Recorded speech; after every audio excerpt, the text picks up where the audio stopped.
We've got 3:33. If students hadn't joined us, if they join us as we get started, then I'll add them in, and we probably will have several that will go hop on and watch it on the YouTube page after the fact if they couldn't quite make it here on time. So, Donna? Okay. Thank you for joining us this afternoon. We're here today with Letitia Streeter and Marcus Butler. Letitia is a recruiter with Rehab Select at Hillview, Terrace, and Montgomery, and Marcus is in administration there. I know that Letitia is a Troy alumni, so go Trojans. And we'll turn it over to you guys. Hi, like she said, I'm a Troy alumni. I graduated from Troy back in 2019 with my associates in general education, and I'm also currently still attending Troy University. I'm majoring in human resources management. I'm in my senior year, so I'm excited about that as well. I've been with Hillview Terrace for about 4 months now. Every day I'm learning something different, learning something new every day. I enjoy speaking with different people every day, learning more about them, learning about their work experience, and just listening to their stories on why they wanted to become a nurse, why they wanted to be in the healthcare field. So I enjoy listening to those stories every day. Hillview Terrace, we are a long-term and short-term care facility. We've been in business for over about 35 years. We are family owned. We have several other locations throughout Alabama. Of course, we have one here in Montgomery, Alabama. We have one in Talladega, Alabama, Gunnersville, Albertville, and Alabaster. In addition to that, we have our own medical supply company and pharmacy. It's called Integra Care. And also we have our own CNA school as well, Alabama Nursing Academy. And hey, Marcus, you want to add anything? Yeah, I think that pretty much sums up as far as, kind of the composition of our organization. And I will tell you that when you're looking at healthcare, you'll see that we are family owned. And one of the things that stands out being family owned as compared to a large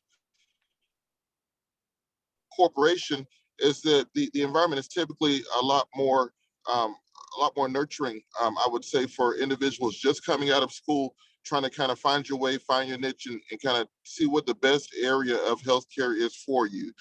And so we typically get a lot of applicants just out of school.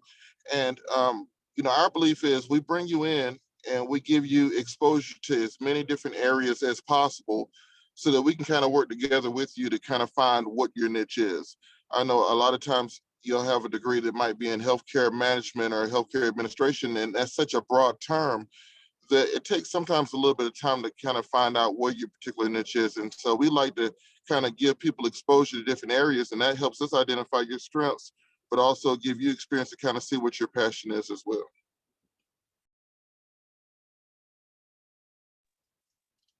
All right. And as far as like the positions that we have LPN and RN charge nurse positions here. We have, of course, the AIT, which stands for Administrator in Training. We have certified nursing assistants. We have positions in our dietary department, dietary aides, dietary cooks. We have environmental services here, housekeeping, floor tech, laundry, and we also have a physical therapy department, occupational and speech therapy for those who are interested in, rehab. And you can also apply through our company website. Our company website is Hillview Terrace.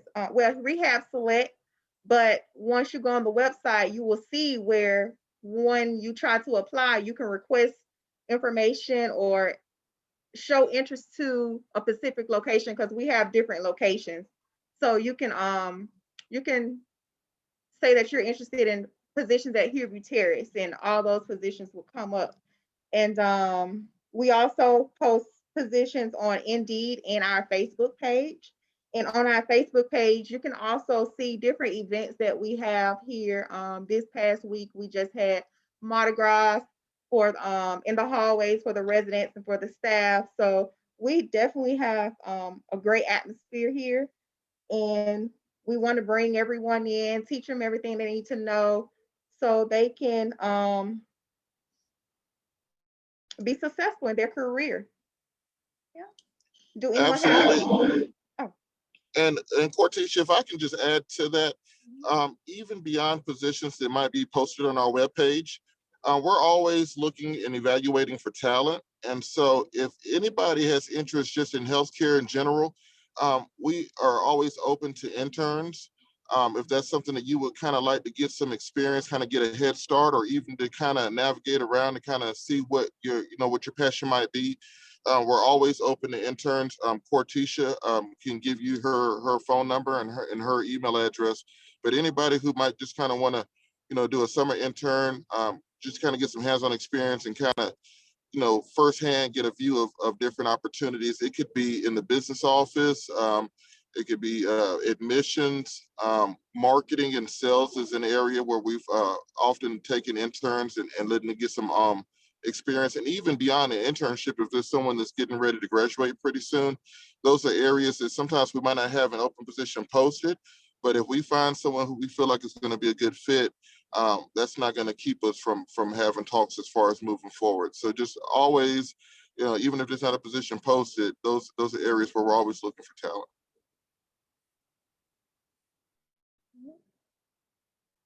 Does anyone have any questions so far?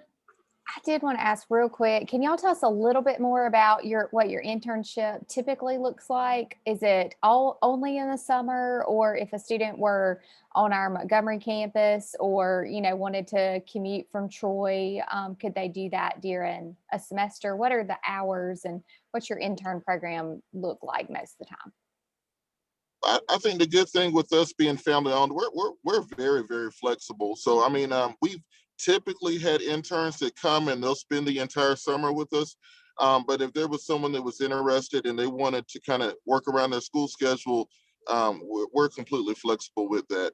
I will tell you, in the past, we've had a lot of interns that have come through, some with human resources majors, but often people that are interested in kind of like business, finance, or in the business office.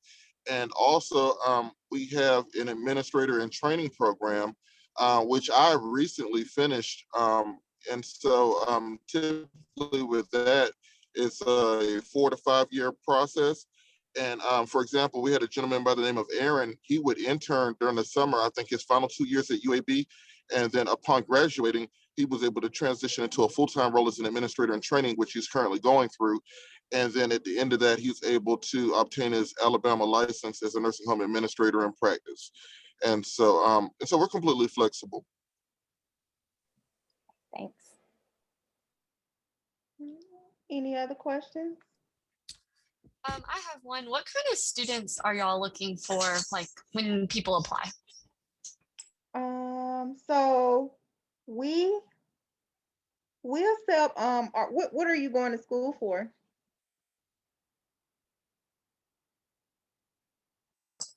I'm a nursing major. Okay.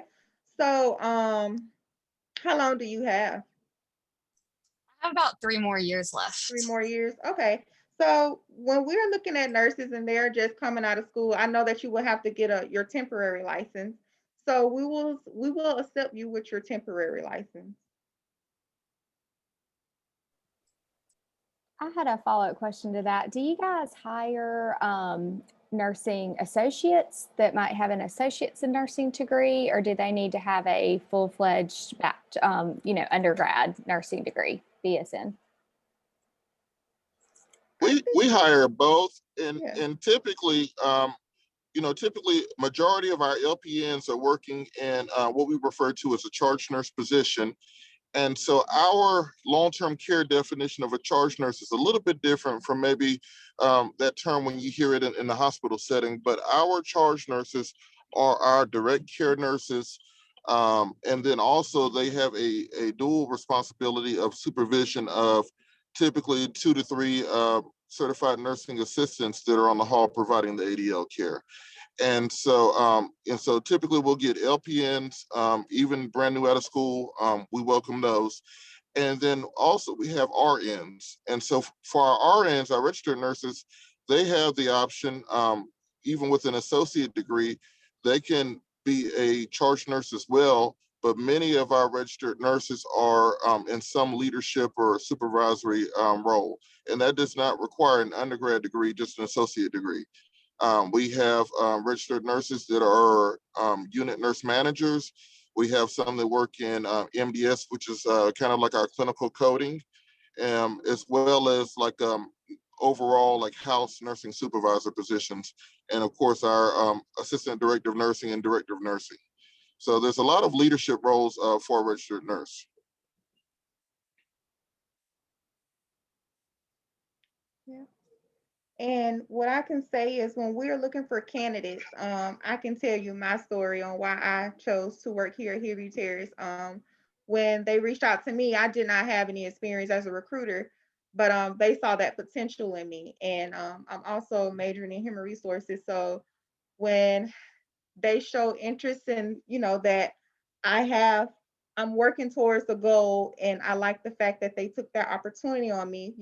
I don't have any experience. As long as you have a great head on your shoulder and you're willing to go the extra mile, and I think that's that says a lot about you, and that's what I definitely love about this company. They will take you in, teach you, and show you everything that you need to know. You just have to be positive and have a great head on your shoulder. You want to add anything to that, Marcus?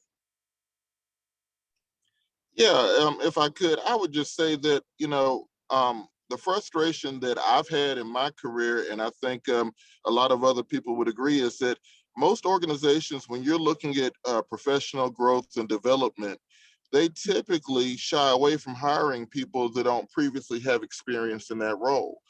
And so, kind of our philosophy is, yeah, it's great when you can find the individual that has a great attitude and has a great head on their shoulders and truly has a passion for taking care of people, and they have the experience. But if we have to choose one or the other, well, 10 times out of 10, we're going to choose the individual that has the passion and has the right head on their shoulders and the heart for it. And so with that, we just try to pride ourselves on, helping people develop and grow within the organization. And so for me, for example, a similar story to Cortisha, I had been in healthcare for over 15 years, but I wanted to be an administrator. And so, I faced a lot of rejection just because I had never filled that role before. And when I met the leaders at Hillview Terrace Rehab Select, basically they told me, hey, you have, a passion for it. We can see that, you have a great attitude, great communication skills. Well, guess what? We believe in you and we're going to work with you to get there. And so I'm at the tail end of a 3-year journey to become a nursing home administrator. And just recently took and passed the boards and obtained my license just about a month ago. Our director of nursing started at our facility as a CNA, and we scholarshiped her and she became a charge nurse, and then she moved on to unit manager and assistant director of nursing, and not too long ago became director of nursing. And so I think, again, the thing that stands out with us is that we take pride in kind of developing from within, and it's a very patient process. You're not going to become an administrator or a DON or a nurse manager overnight, but definitely we'd much rather promote from within than to bring in somebody from the outside. Do you mind talking a little bit about the networking opportunities that you have? In other words, like how did you said, I think through your work, but how would a student actually find out about your services and how to contact you other than through employer sessions and things that we're doing here? But how did you get connected, in other words? Mainly, I know that we do have our company Facebook page. I do post positions on there daily. We do share them throughout the company, and I also post positions on Indeed. And I want to say that's about it. That's the only two main things that I normally post on. Yeah. Right, right. And Cortisha, if I'm correct, they also can find us on LinkedIn as well, Hillview Terrace Rehab Select. Yes. So do you recommend that students build their LinkedIn account and maybe connect with employers such as yourself through LinkedIn to begin networking? I definitely recommend every college student to have a LinkedIn account. I think it's very important. I definitely recommend that. You can, yeah, once you build your LinkedIn account, once you type in Rehab Select, of course you will see everyone that have connections with us, and definitely follow them and build their network and start that communication line. I think it's definitely important to have a LinkedIn account as a college student to build up that professional connection.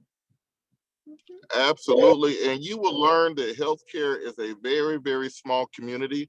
And so you can never start too early to start making connections and meeting people.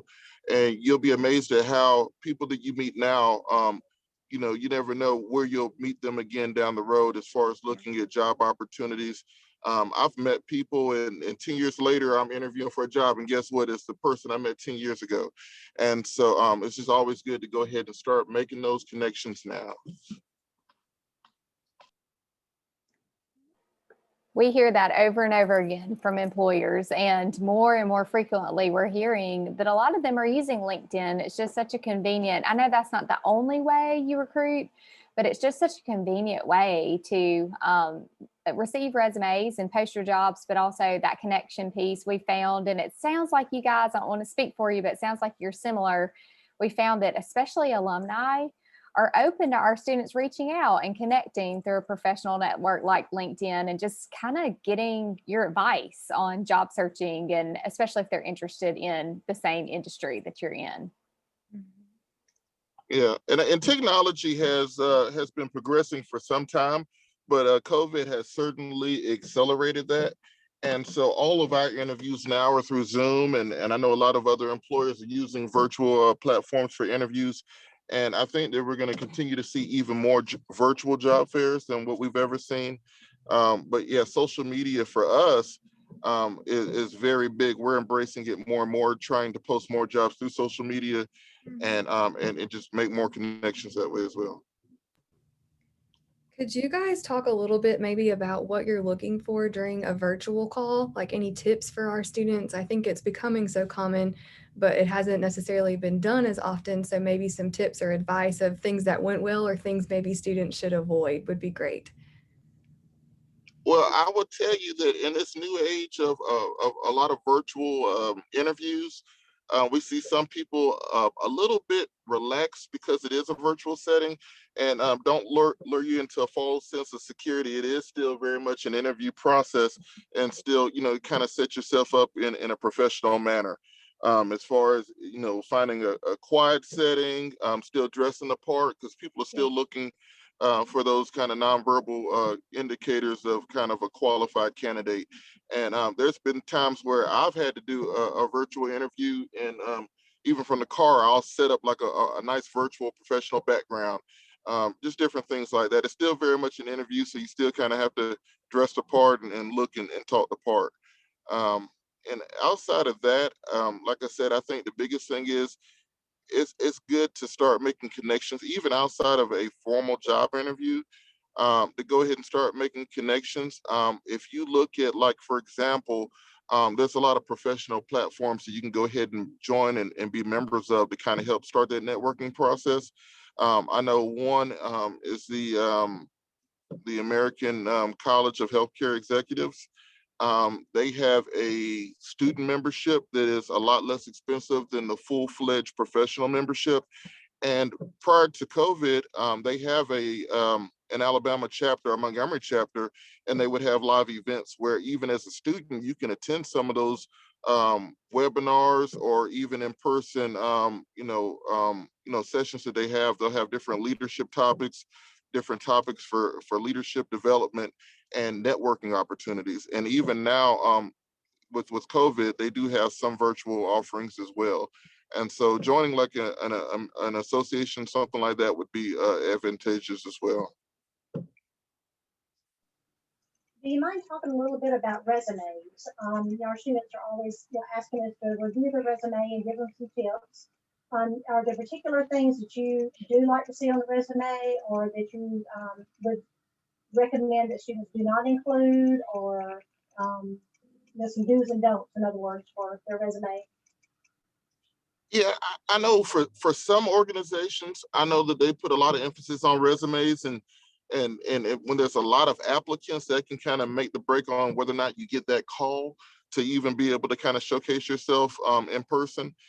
For me, I think the biggest thing is some people get a little carried away and kind of put too much into a resume. It can be too wordy. Most healthcare professionals are being pulled in 50 or more different directions at one time. So they don't have a whole lot of time to put into a resume. So sometimes if it's too cumbersome or too wordy, they just kind of give them the high points quick and fast.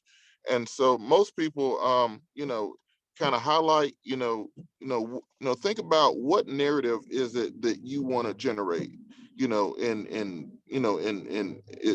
of precise bullets, or in a couple of lines, kind of showcase what you want to showcase, but don't make it too wordy. Because sometimes if there's a big stack of resumes and it's too wordy, they'll bypass and just move on to the next one, honestly.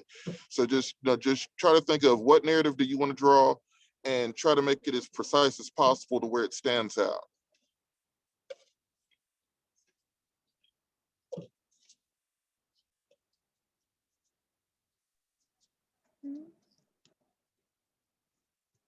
All right. You have any other questions? I was muted, but I was saying that students, if you have any questions, now's a great time to ask. I have a question. What kind of majors are y'all looking for? I think anybody with a healthcare focus, I think we're open. Like we mentioned, Cortisha, we have several skilled nursing facilities, assisted living facility, medical supply, and also a pharmacy. And so there's always a need for like sales and marketing positions. Human resources is a position that we acknowledge we have like a need in, and that's why we brought Cortisha in. And then also anybody who's interested in healthcare administration. And so we are actually actively looking for administrators in training. So anyone who is interested in kind of developing into like a senior leader or a healthcare executive, our company would be a great starting place for that. Mm-hmm. Marcus, are you looking for certain majors that would go into that healthcare administrator, or is it like a allied health or a health major, or does it need to be a business major, or is it kind of open? It's open. I will tell you that typically for our administrators throughout our company, a lot of them graduated from schools in the area, maybe a Troy or a UAB or University of South Alabama. We've had graduates from South University, AUM, and typically we have some individuals that come out of school with a degree of healthcare management or healthcare administration. But then we see some people that have more of a finance or a business administration background as well. And so all of those work. We've even had individuals that have maybe a background or degree in social work. And so all of those work great and fit in well with what we're doing. And so that training process or curriculum that we have as an organization, if we see that you come out of school and you have more of a business background, then we will work on getting you a little bit more, tailor your training to more of a healthcare, getting more healthcare experience, getting more hands-on clinical experience to blend with your business background. Me, for example, I was a respiratory therapist for 16, 17 years. And so I had a very good feel for the clinical component, but there was a lot of the finance and business, areas that I needed a little bit more time and a little bit more training and development in. And so I think all of those things work, and we kind of keep that in mind when we bring you in. And Marcus, I was going to see if you could, I think you basically answered all of my questions, but I'm the career counselor here at Troy, and a lot of students are kind of interested in that healthcare administration and looking into that. And I think you mentioned your training program. You said it's about a 4-year process, I think. Can you walk us through a little bit about what that looks like? Do you meet with different parts of the company or complete an internship or get certifications, watch online trainings? Just kind of how's the setup of that training program? Right. And so I guess when you think of running a nursing home or an assisted living facility, you have all of your ancillary departments. You think about environmental service, maintenance, dietary, and then you have nursing and therapy is such a huge component, and you have admissions and a business office. And so typically what happens is we'll bring in our administrators in training, and the first thing that they'll do is they will go to CNA school and become a certified nursing assistant, just for the purposes of understanding kind of what the care consists of and how important that is. Our company says time and time again, good ADL care, good care, from your nursing assistants is the backbone of any good long-term care facility. And so you'll go through the school, kind of go through the training to see what the training consists of and what the job consists of on the hall. From there, we will rotate you through various departments. And so kind of through my development over the last couple of years, I spent time working in dietary.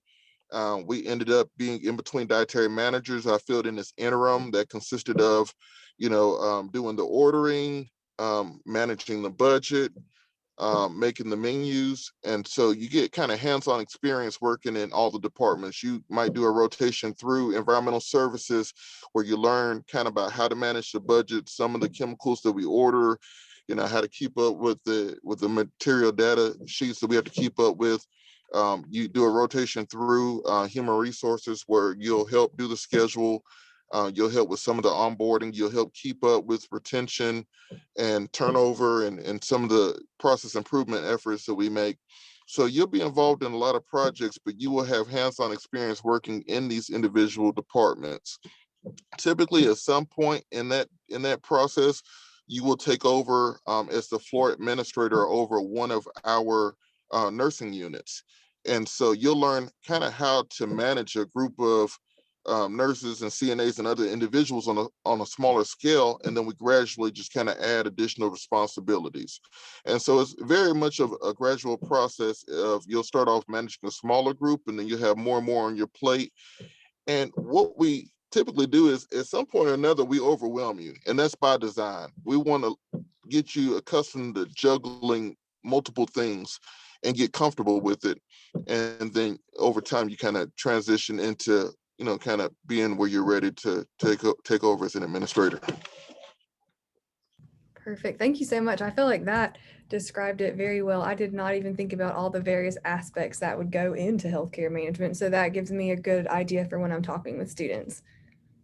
And I'll tell you too, as far as we'll see some students that will come directly out of school, and they've never worked in healthcare, they've never held a supervisor or management position. And so for them, we typically advise them, it depends on the person. Some people, it might take them less time, some people more time, but typically we'll say 4 to 5 years.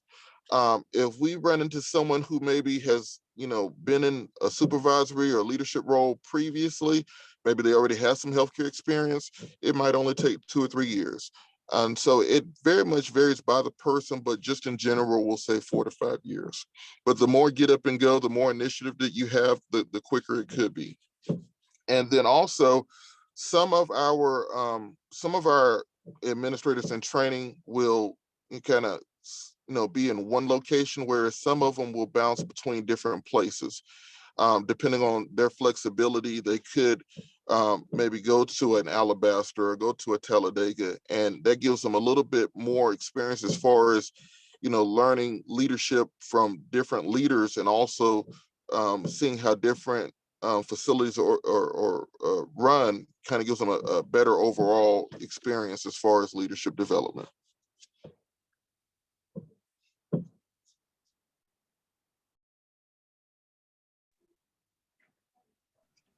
Are there any particular challenges in the field today that you might want to talk about or allude to? Yeah, I will say that I think healthcare, nursing home, long-term care as a whole, over the years has developed sometimes a bad reputation or a negative stigma. And so most people, if they could keep their loved one at home, or if their loved one was able to stay at home, they would. And so for us, I think that customer service is very, very important, and very, very good communication. And so those are two things that I think are important in the field, and that we kind of work with our leaders on developing as they go.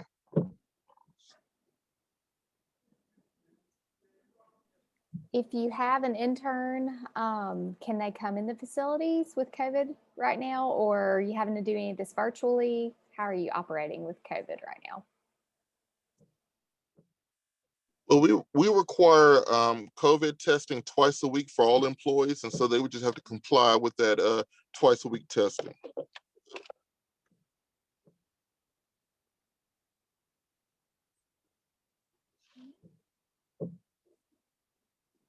Students, we've been asking a lot of questions, so if there are any more questions from students, please go ahead.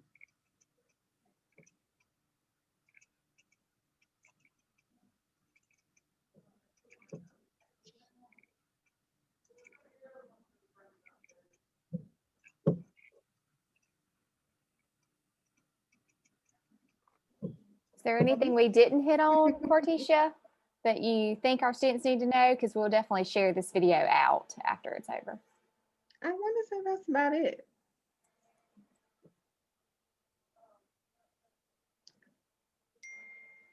Did you hear me? We did. Can you hear me? Yes. Yep. Okay. I want to say that is about it. Okay. Mm-hmm. All right. But if anyone is interested in learning more about the opportunities that we have, my contact number is 334-324-4462. Again, that's 334-324-4462. And the email address is hvt.hr@rehabselect.net. Again, that's hvt.hr@rehabselect.net. Thank you, Lauren. I think I got it right. Yes. Make sure. Yes. Okay. Thank you. Yeah, you're welcome. Are you open to the students reaching out to you directly? Yes, if they're I'm open. interested, if they Mhm. want to, okay. And then Yeah. do you also encourage them to go ahead on the website and apply and reach out to Yes. you separate, or Mhm. what's the Once best? you go to the website, go to rehabselect.com, and all the locations you will see down at the bottom. If you're interested in employment, you will fill out your name. You'll give your name, your number, your email address, and what position you're interested in. And if that position is not listed, you can say other, and it will give you a box to type, so you can, include what you're interested in, and that information will be sent to me, and I will reach out to you. Any last minute questions before we hang up? Okay. Well, hearing none, thank y'all so much for your time. We will place this on our YouTube page. So we're just at Troy U Career on YouTube. If any of the students want to check this out later or share with your friends. So thank you so much. Thank you for having us. Thank you. Thank you. Very informative. Yes, thank you so much. Bye-bye. Thank you, Marcus. Bye. Thank you, Margaret. Thank you.